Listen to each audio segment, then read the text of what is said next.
Learn everything you need to know about home ownership, budgeting your upcoming home improvement projects, and some financial tips today as I sit down with Josh Feller, President of Feller Financial Services, to make sure you know your home finances. Without further ado, please meet Josh.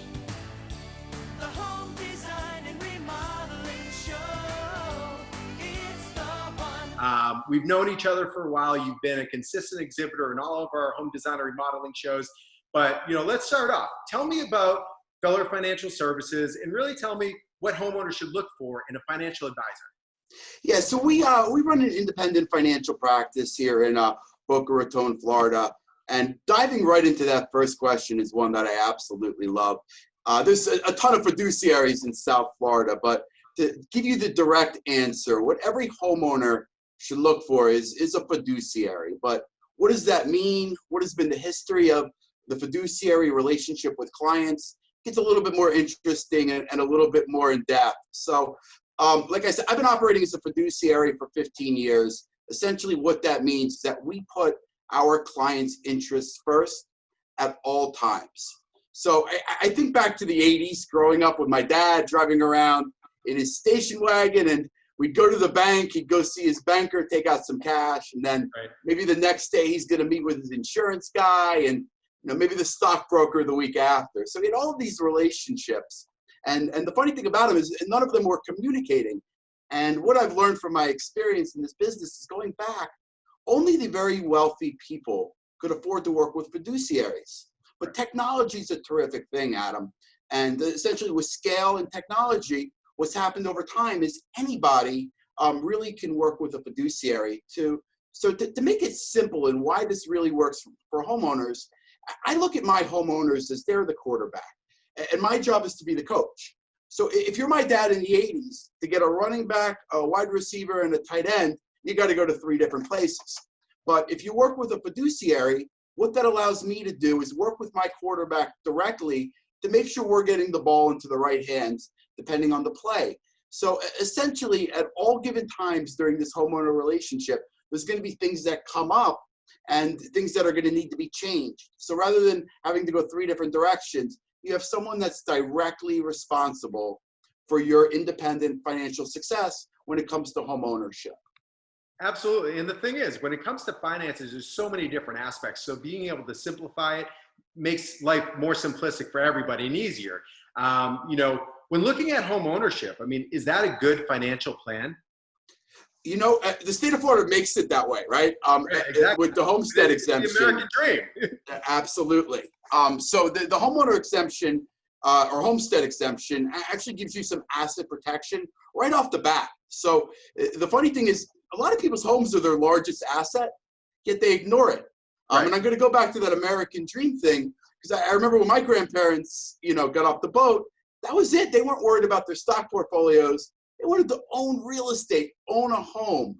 But as far as being in the financial plan, it's one of the largest assets. And by the way, I'm not against renting either. In certain situations, that can make sense. Absolutely. But let's talk about home ownership and the financial plan. As the largest asset, a lot of times what we find is people ignore their home when it comes to their estate plan. They don't have it correctly titled, especially investment properties that could put them at risk.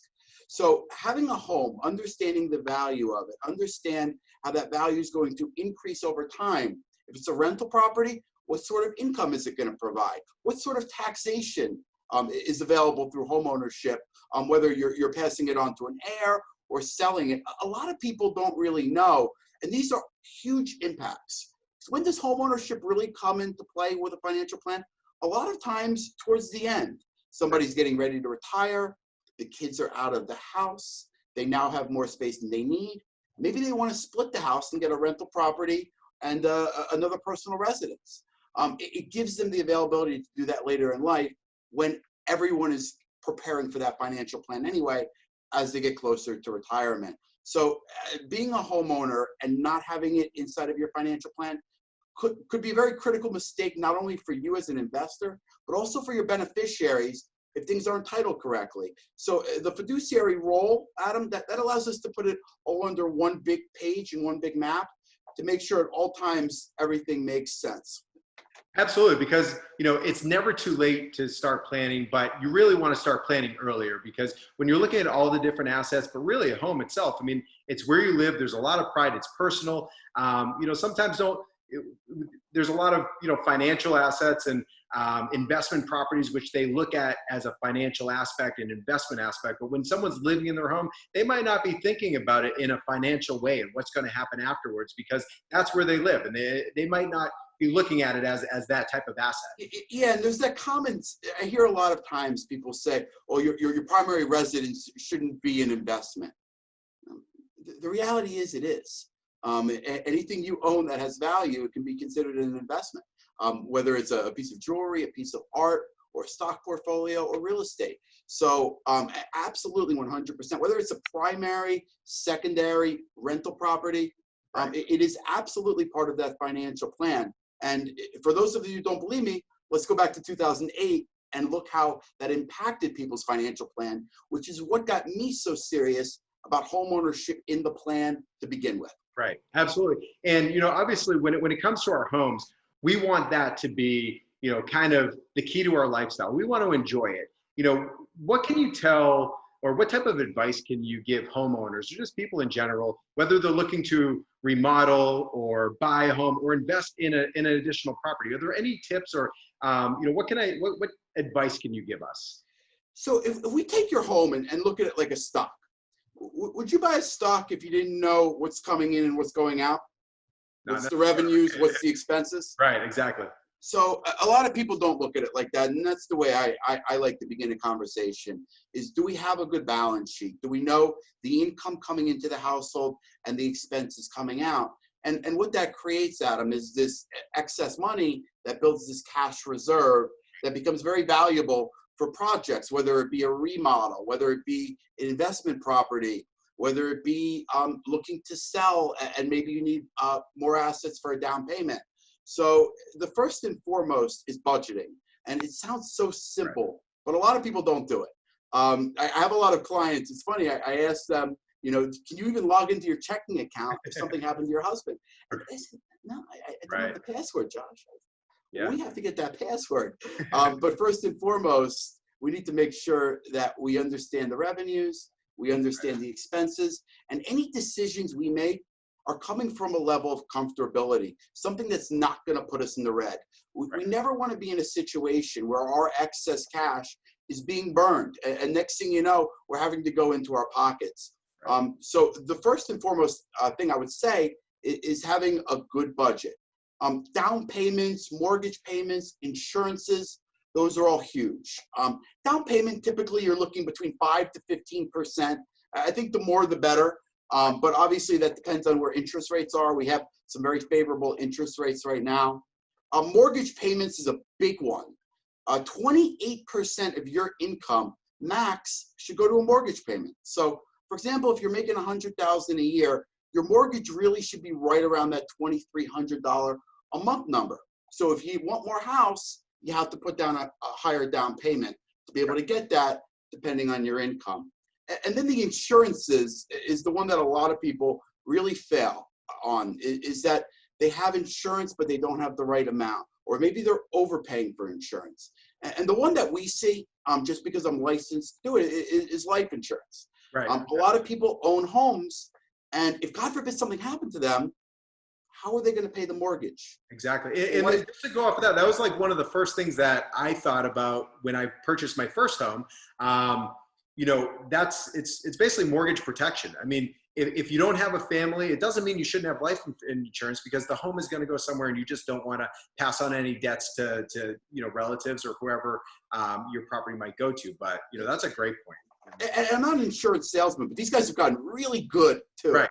They have these new products you don't even need to die to benefit from. If you become disabled or critically ill, or you can't work, some of these products will give you some of the cash from the death benefit up front to help you through those tough times. That's a great point.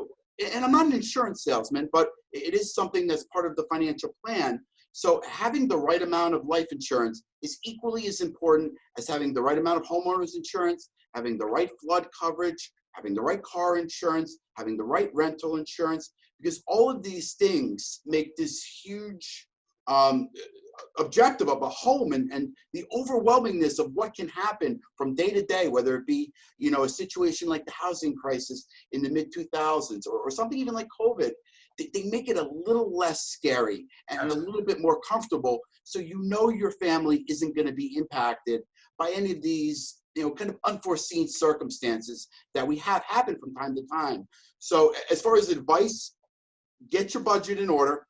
Make sure that you're working from a comfortable standpoint for all of your payments, and make sure that your insurances are ironclad. Right. And if you haven't reviewed them, we're going to review them. We're going to make sure you have the right coverage at the right time at the right price. And I believe that kind of leads us right into that next question that we're going to. Well, actually, one question, not to get away from that quite yet, but what percentage of a portfolio would you suggest, real estate should take hold of? The economists, they find 10 to 15% not only reduces risk, but actually can increase returns. Okay. Because it has a different correlation than, say, a stock or a bond. So that different correlation. And by the way, you don't need to own real estate, the brick. You can own land. You can own a real estate investment trust in the stock market. But 10 to 15% is that sweet spot that gives you extra reward for a little less risk historically. Absolutely. No, that's a great point. And, obviously the Home Design and Remodeling Show, we're in the business of improving people's homes, improving their lifestyle, really delivering moments that people can achieve in their home. Give me 3 tips that you can offer homeowners for when it really comes to improving homes and, creating that budget for making home improvements. So budget, and have that cash reserve.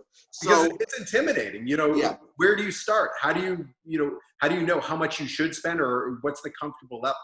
So the rule of thumb, Journal of Financial Planning, says 3 to 6 months of expenses is what any person should have in cash reserve, any family. So let's say you're spending $10,000 a month, Adam. So on the low side, $30,000, and on the high side, $60,000. But let's talk about leverage. So if you're on that high side at $60,000, now you have wiggle room of $30,000 that you could spend without risking an emergency, a job loss, a death or disability that would affect your impact or your retirement portfolio. So it gives you a lot of wiggle room. Now, if you're at that low end and at $30,000, now we're in a different sort of dynamic and a different sort of potential risk situation, because if something does come up, now we're below that threshold that you should be at for cash reserve. So that would be number one. Number two is just always price your life. Okay. One of the things that I found is that a lot of people have these subscriptions that are out there. Very true. No clue what they're paying. They say the average Floridian has $500 worth of subscriptions and memberships, whether that be Netflix, Hulu, gym membership, Peloton membership, membership to one of these box companies. How many of those? I guess. Yeah. How many of them are you using, and how many of them can you put on the back burner until the project actually gets and lastly, is yield the project that is going to give you the best returns. So usually a bathroom remodel, redoing a garage, a kitchen remodel, all of those things are impactful to a house. We are in Florida, so I have to mention my shutter guys, especially at the home show. They've done a terrific job for me and my property. So that also. So maybe if you're thinking about a piece of art that gives you a personal feeling, maybe we put that on the back burner. Maybe there's a lot of great options for art, especially at the home show, from the high end to very, very quality products. So maybe what you do is buy a quality piece of art and then focus on the projects that are going to yield you the best return for your money, especially if you're in a situation where we're getting ready to sell the house. And those extra dollars become even more valuable for you and your family going forward. So sometimes it's not about what's going to make you the happiest, but sometimes it's about what's going to make you the most well-rounded. And that's what this is all about. It's about balancing, pure happiness with pure value and coming up into some sort of plan or agreement that allows the homeowner to move forward with their repairs, to move forward with any sale, to move forward with any projects, and never feel that their retirement plan or their estate plan is ever in jeopardy. That's great tips. And it really comes down to really need versus want. When it comes to a home, you have to think of it as an investment perspective, just like what you mentioned before. Like you mentioned, kitchens, windows and doors, roof, solar. There's so many aspects of a home that's going to improve your property value the second you make the improvement. But beautify your home, make it exactly what you want, so that way you enjoy your home lifestyle. That's what life's about. That's what your home's about. But you do need to be smart. Josh, you've been a client for a while. We've had some amazing experiences. You participate in every single home design and remodeling show. Tell me one thing. Why the home design and remodeling show? What does it do for you guys? And how's the partnership been? So I know I'm the oddball out at the home show, right? I'm not, I don't have any windows. I don't have any doors. I don't have any siding. You have information. I don't have anything sexy, Adam. Right. So, ultimately, it's about morals. It's about my objective in life. It's about the relationship I have with the home and design and remodeling show and the way that you guys do business. So when I first spoke with you, I thought back. My family's from Brooklyn. We were not wealthy people. We came, like I said, my grandparents came over on the boat. And I remember seeing pictures of my grandfather, grandmother, and my dad and his two brothers outside their apartment in Bay Ridge, and the smile on their face. It almost melted my heart to see how valuable home ownership meant to them. It is the American dream. It is. It is absolutely one of the most important things as an American we look for, to own property, to have something that's ours, to stomp our name on this fine land. So knowing that, being through the 2006, 2008 housing crisis, seeing people get hurt, I knew I needed to tie my brand in with you guys. And then if I could provide that value that we talked about today, and to really work with homeowners from a large perspective, not just from a stock wealth management perspective or an insurance perspective or an estate planning perspective, but to really be there as a fiduciary and really be there as a friend and work that right through the methods that you guys are doing and your morals and your objectivity and the way that you guys do business. It's been a fit, and it's going to be a fit for a very long time to come. And it's been one of the most rewarding business relationships I've had. So I have to say thank you to you guys for the experiences I have and some of the clients I've been able to meet through the years, through the work that we've done together. Well, I can't thank you enough. And obviously your partnership means the world to us and our team. But you all heard it from Josh, his team, from their families to you. They're here to help you through every step of finances to home ownership, insurances, anything that you can imagine to make sure that you're planning your life best. Josh, I know that your website is fellerfs.com, but let us know as far as what's the best way to reach you and your team to receive consultations. Call me, 561-314-1807. We have a Facebook presence. We have a LinkedIn presence. As Adam said, we have a terrific website. Call me directly. Let's talk 20, 30-minute Zoom introduction. This way we have an idea whether or not we're going to be a fit. And I promise you one thing. Number one, we're not going to sell you anything. And number two, you're going to learn something. Absolutely. Well, thank you, Josh. I really appreciate it. You heard it from Josh. Budget your life and take the right steps towards improving your home and just doing it smart.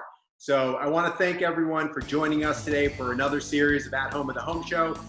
Tune in every Wednesday at 4:30 p.m. on the Facebook page for the Home Show. You can always reach us at homeshows.net or at FL Home Shows. And thanks again, Josh. I appreciate it. And happy Father's Day. Yeah, thank you. It's coming up. Absolutely. Josh, same to you. All right, guys. Thank you, Adam. Thank you. Bye.